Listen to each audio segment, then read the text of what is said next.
Hello, my name is Ron Williams. I am the CEO of Talon Companies and a retired former U.S. Secret Service agent.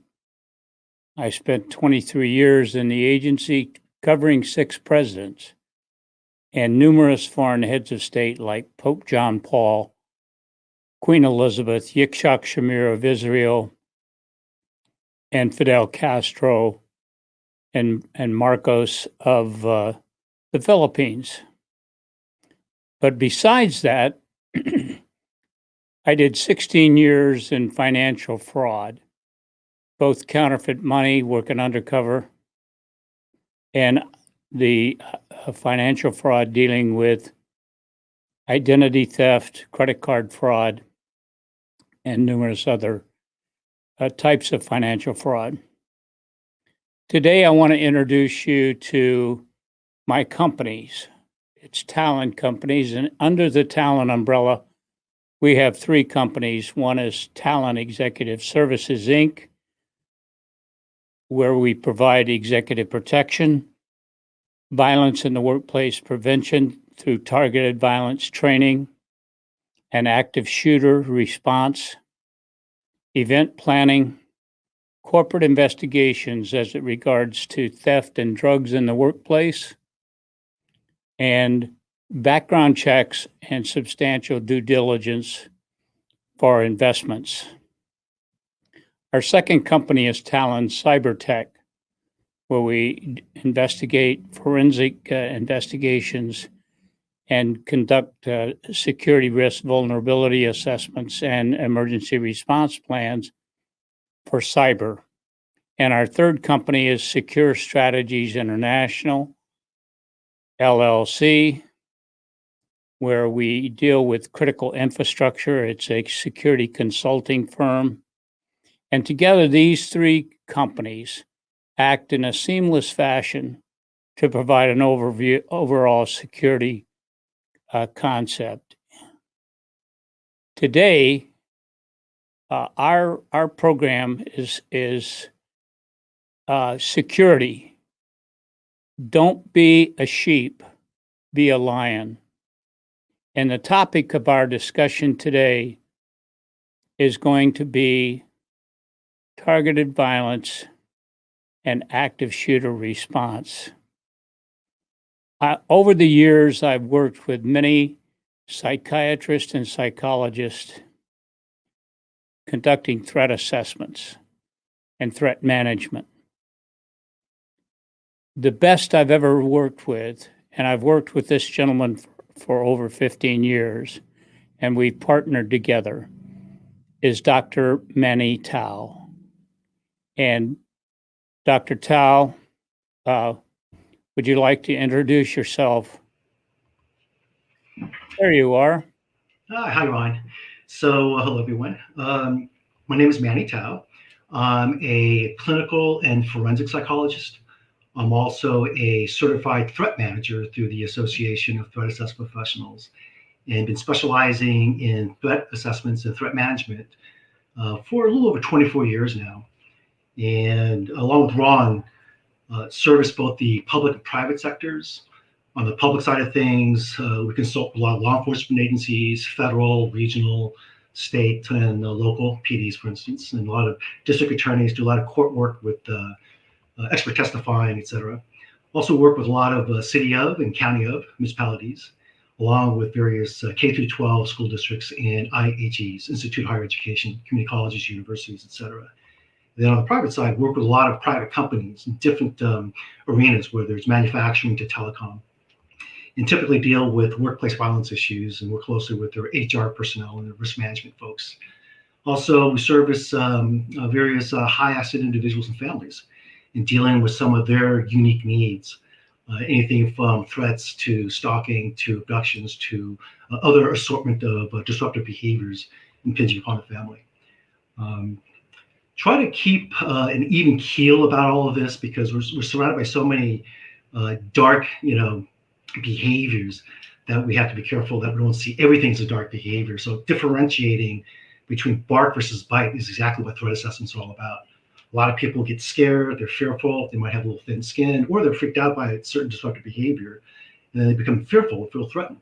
Well, the age-old question is, how do we tell the difference between bark versus bite? What do we know when a threat's really a threat? How do we know the difference between a person who makes a threat versus a person who poses a threat? So a little bit of intro for me, and I'll hand it back over to you, Ron. Dr. Tau, it seems to be a spike in targeted violence or violence in the workplace, as well as random acts of violence going on in America today. But specifically, we want to talk about targeted violence and what to look for in an individual or individuals who intend to act out. And could you give us, sort of a briefing on what to look for when somebody is acting out to determine their degree of dangerousness? Sure. So in my professional travels, and I'm sure in yours too, Ron, I've come across various checklists, right? Warning signs of violent behaviors, warning signs of workplace violence, right? The person is a loner, fascination with weapons, insubordinate, has a real attitude towards authority figures. Maybe there's some substance abuse, doesn't take directions well, maybe an injustice collector, if you will. But I find that those type of checklists for warning signs of violence, it looks on face value, it looks really good, but in actuality, it's pretty much worthless because it captures way too many nonviolent people in the general population. So what I look for are clusters of behaviors to indicate a threat potential of targeted violence. And when we look at clusters of behaviors, there's three main clusters that I look for: threat posturing, preparatory behaviors, and or rehearsal fantasies of targeted violence. So let me go ahead and break that down for you. Threat posturing is some kind of communicated threat. It could be verbal, nonverbal through what malicious glaring, mad dogging. Could be through social media posts, could be intimated or veiled. You better watch your back kind of comment, etc. Now, in our current, Western culture, people are saying some pretty vitriolic things, but they're not considered a credible threat. They're just really nasty and just mean-spirited, if you will. So what we look for in threat posturing is an increasing specificity in targeting methodology. And that's the threshold that indicates that we have an emerging credible threat.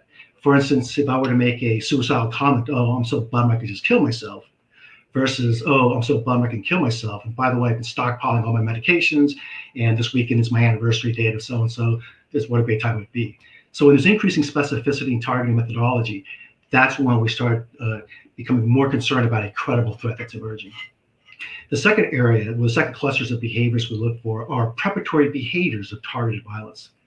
This involves the investment of time and resources into a malicious act.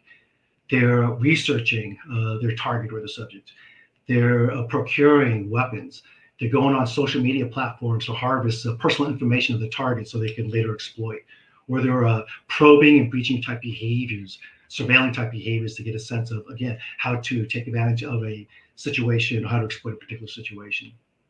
Now, preparatory behaviors, from my perspective, although there isn't a hierarchy between threat posturing and preparatory behavior rehearsal fantasies, they're all equally as important. But when I started hearing more information about preparatory behaviors of target violence, I become more concerned as opposed to just threat posturing. Threat posturing involves the a communicated threat. We're thinking about some malicious act. And when people start thinking about violence or talking about violence, we call that aspirational violence. But when people start doing something about it, such as procuring weapons, researching how to build a bomb, those kind of things, they've now escalated from aspirational violence now to operational violence. So that becomes a concern for us. The third area, or the third clusters of behaviors that we look for, are rehearsal fantasies of targeted violence. Rehearsal fantasies involves obsessions and fixations involving malicious themes. They're thinking about it, talking about it, blogging, writing, YouTubing, emailing. Their personalities are just consumed with whatever issue is at hand. Oftentimes, we see them as injustice collectors. It's never my fault, it's always your fault. They're projecting blame onto others. And one of the main red flags that we see over and over again when it comes to rehearsal fantasies is a thing called leakage. Leakage is the telegraphing of your malintent, typically to non-involved third parties. We often see this type of leakage on social media platforms. What do you call it when someone makes a threat to someone else on Facebook? Well, we'll call it evidence at that point. So the rehearsal fantasies really indicates where the person's head is at. And oftentimes, especially let's say in the workplace, there might not be overt threat posturing. There might be someone who's quite disgruntled, but not any overt threats, if you will. And there might not be any known, preparatory behaviors because people keep, personal some of their activities. But oftentimes we see a lot of rehearsal fantasies. We see a lot of leakage, a lot of hostilities towards supervisors, co-workers are avoiding this particular person and see what kind of mood he's in. So do we interact with him or not? And we have some examples for the recent incident as how rehearsal fantasies was really shown through a lot of leakage with a perpetrator in a recent mass shooting event. Those three clusters of behaviors, threat posturing, preparatory behaviors, and rehearsal fantasies, gives us the ability to triage a situation, to give us a better sense of, is this just smack talk? Someone is just making threats, or there's enough indicators throughout posturing, preparatory behaviors, and or rehearsal fantasies that we think this person poses to be a threat. Now let's do a deeper dive. And then there's other frameworks that we use to do a much deeper dive and look at about 10 or 12 different areas or domains in their lives to get a sense of other threat potential for targeted violence. Well, Manny, it's been our experience working together over the years that when we go into a workplace where major threat has really occurred and we determine that the individual is really dangerous, it's kind of interesting. Several years ago, we had a case at a factory, and I got a call from a lawyer who said, you need to get over to this factory as soon as you can because there's been a major threat. When I arrived, I talked to the president and vice president and director of HR and discovered that this particular individual that made the threat had told his manager, where can I get a 357? And the manager looked at him and said, why do you ask that? And he said, because I'm going to go down the hallway and shoot and kill the HR manager and the owner and president of the company. He said that. So when I started looking at the evidence in the past, what I discovered is that he had been acting out for over a year, making these kind of threats, but never this specific to his coworkers. And they gave him a nickname as Vicious because they suspected that this guy would act out. And he had been making these kind of threats and acting out for over a year. The warning signs were there, but they were missed. And that happens frequently.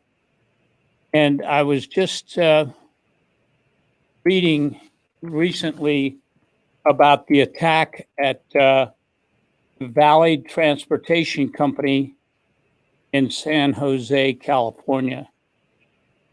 And the guy, Cassidy, was the subject who had made numerous threats and acted out. My point here is that as a person becomes dangerous and starts narrowing their focus towards acting out, it becomes imperative to devise a strategy to stop this kind of behavior or to figure out what to do in a security concept And so what I want you to do is tell us a little bit about the secret sauce of threat assessment is threat management. And a lot of people out there can do threat assessments. I can assess whether a person's dangerous or not. The real secret sauce is when we bring Dr. Tau in on a case, is to manage the case and determine what kind of strategy is to be used to alter the behavior or stop the person from acting out. If you would go into that a little bit, I would appreciate it, Manny. Sure.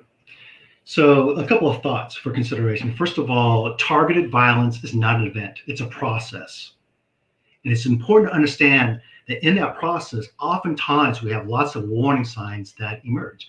And the problem that I see over and over again is that these warning signs emerge. It's not that they're missed. They're actually not missed. They're actually picked up by other people, other witnesses. It's that these warning signs emerge and appear, but they're not intervened upon. That they're not actually missed. They just don't do anything about it. Now, when it comes to threat assessments and threat management, they are two different animals. Threat assessments, from my perspective, involve three main areas, three main goals, if you will. Number one, we want to assess for the immediacy and severity of any threat potential so we can mitigate it right away, keep everyone safe. Number two, start acquiring data through collateral interviews, eyewitness statements, photographs, evidence, and start developing a behavioral profile. Let's put this in context. Is the subject an immature person that's just being a knucklehead and just smack talk with their threatening comments? Or is this a person who is predatory and vindictive and mean-spirited? Developing behavioral profile will give us a sense of that context. And then thirdly, most importantly, from that behavioral profile, we want to develop behavioral trajectories and identify threatscapes. We want to get a sense of where's this person going with these behaviors? And by identifying a threatscape, what are the near future triggers that might re-engage this person, activate this person, escalate this person, et cetera? And we definitely want to have resources in place ahead of the perceived threatscape behaviors as opposed to reacting to them. In threat management, it's a little different. In threat management, we basically mitigate, contain, manage. We mitigate any re-emerging threat potential because keeping people safe is the overall strategy. Number two, we contain all personnel involved. And what that basically means is that we want to make sure that all the parties that's involved in the threatscape, that they're not going to do anything to undermine or sabotage our efforts, either purposely or unwittingly. One example of that would be, I've had numerous cases where, let's say in the workplace, a female employee feels threatened. We get called in, we're working with the HR person and the female employee. The female employee feels better in that now we're responding, we've got certain things in place. She goes home, tells her spouse, he freaks out and wants to get a restraining order. And if he starts getting his own restraining order to protect her, that is not indicated possibly at that juncture of the threat management. The premature implementation of a restraining order may increase or agitate or escalate the person unnecessarily. And people need to understand that restraining orders are high-level tactics. Let me speak about that a little bit. There are strategies and there are tactics. Strategies involve the overall mission. What's the overall goal? In our case, keep people safe and disengage the threat as uneventfully as possible. Tactics are the things that we do to make that happen. So when people are fearful, they'll think that getting a restraining order is a great strategy. No, that's not the strategy. That's a tactic. That's a high-level tactic that might be counterindicated because you're re-engaging the person at a higher level because now you're going into the courts and all that kind of stuff. Especially with civil restraining orders, with a fixated person, the high likelihood they'll violate the restraining order now it turns into a criminal case. Now you have to adjudicate the criminal case before you go back into the civil court to deal with the restraining order, and that could be a delay of anywhere between 6 months to 18 months from my experience. So it's not necessarily a good thing. So containing means identify all the people involved and make sure you know what they're doing so they're not going to be counterproductive to our efforts in threat management. The third area is manage. Manage the subject and manage the victim because, again, we don't want to have them do anything unwittingly counterproductive to our efforts. And also let's get them some various resources in support of their distress and their anxieties associated with being a target, if you will. in the management section, we're constantly reminding ourselves just because it was a threat doesn't mean it's over. It could it could reemerge depending on what triggers. There could be a mental health issue. A common scenario that I find often enough is that someone is, we're not here to diagnose, but they're showing a lot of bipolar disorder type behaviors, Jekyll and Hyde, hot and cold. And, excuse me, when they get into that mania, they get psychotic, they get energized, and if they have a lot of malicious themes, then that becomes really dangerous at that point. And when people are in that kind of frame set and experiencing some severe mental health conditions, then that becomes just a force multiplier, which is something that is just very, very difficult to deal with. The threatscape can involve multiple cycles. In the case of the Valley Transportation Authority up in San Jose, yeah, Samuel Cassidy, 47 years old, worked over there for 20 years, was a mechanic, then became a substation maintainer. But he had years of issues with coworkers and authority figures. He did like his job assignments. He was known to rant. He actually had rants over the radio, communications to other light rail operators. And that's just in the workplace. And actually, I believe the incident occurred at a union meeting for a disciplinary hearing. And that's when he did what he did. When you dig a little deeper into that particular case, outside of the workplace, there are also lots of other indicators showing that this person is somehow fixated on being an injustice collector, if you will. He actually, I think, told an ex-wife, she divorced him back in 2005 or so, but told an ex-wife how he hated the people at VTA and how he wanted to kill them there. There was another incident, I think, in 2016 when he was traveling to the Philippines, and I can't get if he was going there or was returning. I think he was returning. He was actually held over by customs, and he went through secondary inspection. And some red flags came up because of the sex tourism going on in the Philippines. And although they didn't find any evidence of sex tourism, they did find various things, such as a book on terrorism. And they also found a memo book filled full of notes regarding his hatred for VTA. Now, let me talk about that a little bit. When someone is writing a journal or a notebook filled full of their hatred towards a target, I become extremely concerned because not only does that feed into the fixation and create such psychological investment that at a certain point they start feeling a need to carry it out. And when people start writing all these things down, they start, instead of having it fade away and moving on with their lives, it constantly re-engages and re-escalates the particular issues. We actually see this quite often from perpetrators. They leave behind these manifestos, what we call legacy tokens. And we can rattle off literally about a dozen or so mass shooters in the past decade that left behind various manifestos, anything from Christopher Dorner, from the LA mass shooting to, he went around LA County and ended up with his demise. One of the worst shootings using social media and manifestos was Rogers in Santa Barbara.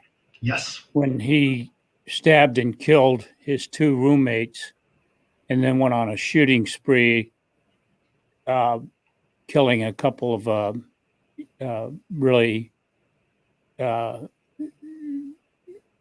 sorority girls from a sorority up in at University of Santa Barbara. Yeah, that's not only, that was such an unfortunate, tragic incident, not because of the mass shooting, but also in other levels of that. He's now become the poster child for all the incels out there, involuntary celibates. And if you go on various forums on 4chan, they just basically herald him as a as the beta male rebellion, the incel hero, etc. Which is most unfortunate. He's now in the archives like Eric Harrison, Dylan Klebold, unfortunately. Elliot Rogers had left numerous legacy tokens behind. And actually he left, I think, about 8 or 9 YouTube videos leading up to, and the last one was, I think, posted the day before his massacre up in the Santa Barbara area. And basically it was called Elliot Rogers Retribution. And he spelled out exactly what he was going to do and who he was going to do it to. Posted that up, and then the next day, he perpetrated the mass shooting. Killed his 2 Asian roommates. He was having conflicts with them because of various goofy little roommate issues. They're both, I think they were both Chinese immigrants.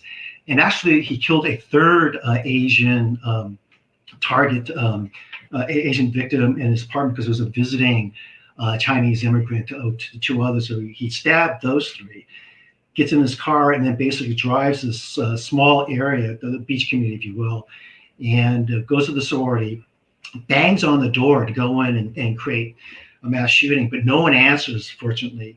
He leaves, but as he leaves, there were two females, and he ends up shooting, killing both of them. And then he starts driving around that particular area within just a couple of square blocks, if you will, randomly shooting people, running over people, trying to run over people and stuff like that. And then ultimately to his demise with law enforcement stopping him. But unfortunately, lots of legacy tokens that I thought could have been addressed much more seriously at a much earlier point. I want to cover the last few minutes of our podcast talking about when we receive a threat when we receive a call regarding an individual who's acting out, and we determine that that person is hitting on at least two of the triage threat posturing, rehearsal fantasies, and preparatory behaviors. What do we do when we go into action? And one of the first things we do at Talon is to secure the workplace by doing a security risk vulnerability assessment to make sure that the avenues of escape are there for the employees, that we've developed a active shooter response program, and we station armed security officers at those locations that we think that the perpetrator might show up at. There is a difference between uniformed unarmed guards and armed off-duty police officers or former police officers working for Talon. And that is, a uniformed guard is not trained for crime intervention or crime prevention and crime suppression. Their job is to observe and report. Unfortunately, by just observe and report, they're not in a position to intervene into a shooting incident. First of all, they're unarmed, so they're going to be the first ones that are going to be targeted. And second of all, they're not trained. Our off-duty officers are trained in crime suppression, and in many instances have dealt with this over a long period of time in their police career. That's when we bring in Dr. Manny Tau after we've devised a security plan to protect the individuals and employees at a location. And then we go to work profiling the potential perpetrator and devising a threat management that will deter the individual from acting out. And Dr. Tau, like I said before in my opening, is the master. He's the best I've ever worked with. And I've worked with a lot of psychologists and psychiatrists. And I told Dr. Tau a long time ago that about half of the psychologists and psychiatrists that I worked with were nuts. And he agreed with me.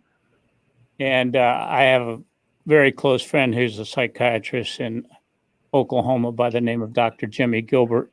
I told him the same thing, and he absolutely agreed with me. But Dr. Tau is the master of threat assessment and threat management. And we've had very enjoyable working relationship over the 14, 15 years that we've worked together. Sure, yes. And so, sort of in closing, I want to say that we're going to have more podcasts, and we'll bring Dr. Tau in to specifically talk about active shooter response, because once the perpetrator does act out, it becomes incumbent that employees know how to properly respond, because things happen in seconds. And if you're not cognizant of escape routes and how to handle yourself and potentially the perpetrator and deal with the perpetrator in an active shooting situation, it's the difference between staying alive and death. Seconds. And how you're trained to react can save your life. And so we intend to bring Dr. Manny Tau back at some point during our podcast. Our podcast, again, is titled Security. Don't be a sheep, be a lion. And I want to just show you our brochure that highlights all of our services. Dr. Tau is mentioned in our brochures, and we have been very effective over the years. Thank God, Doctor. Our combined services has never lost anyone to a violent act. And I think that's the mark of good teamwork. Yeah, I can make a comment about that. That is, we don't, in threat management, which that's where the secret sauce is, we're not looking for civil or criminal solutions, right? Restraining order or criminal arrest. I mean, that's a tactic, a high-level tactic we might use down the road. Our whole goal, number one, is keep people safe. Number two, disengage the threat as uneventfully as possible. And the secret sauce really involves social engineering, using basically a lot of behavioral tricks, if you will, to try to disengage the threat, maybe tickle the narcissism a little bit, thinking they have last say so as they walk out the door, et cetera, without hurting anyone. That's our main goal. And when it comes to threat management, with Ron and I, we don't have the attitude of our threat assessing and threat management services. We do not strive for success. We strive for zero failure. It's a very different approach. If you need to have a quadruple coronary bypass, what one question you're going to ask your cardiothoracic surgeon? You're going to ask him or her, what's your success rate? Or you're going to ask him or her, what's your failure rate? What's going to be more critical to you? And so in threat management, it's not about success, it's about zero failure. Some of the other topics that we'll be talking about in our podcast, obviously, is cybersecurity. We have a great team of cyber experts that are former NSA and academia experts in cybersecurity. The two hottest topics in security today is violence, gun violence, and cybersecurity. Those are the two hottest topics. We intend to cover those in depth and provide some specific information like Dr. Tau has done today. And in closing, I just want to say that we've been in business for over 25 years. We've had some very, very successful investigations and done some amazing work in the threat assessment and threat management area. Ron, they even made a movie big article, big movie out of one of our cases that we don't talk about. Oh yeah, yeah.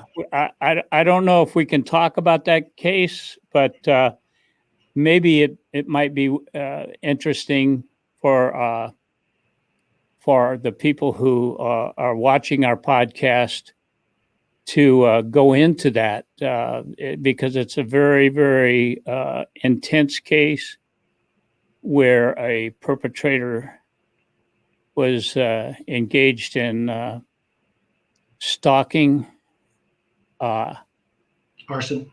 and presented himself as a doctor and wound up being killed by the individual's daughter who he was stalking. And so I think that might be a great topic to discuss. The Dirty John story has a lot of implications. So, Doctor, thanks for joining our podcast today. You did a great job, and we look forward to having additional podcasts with you on it. My pleasure. Godspeed. Thank you.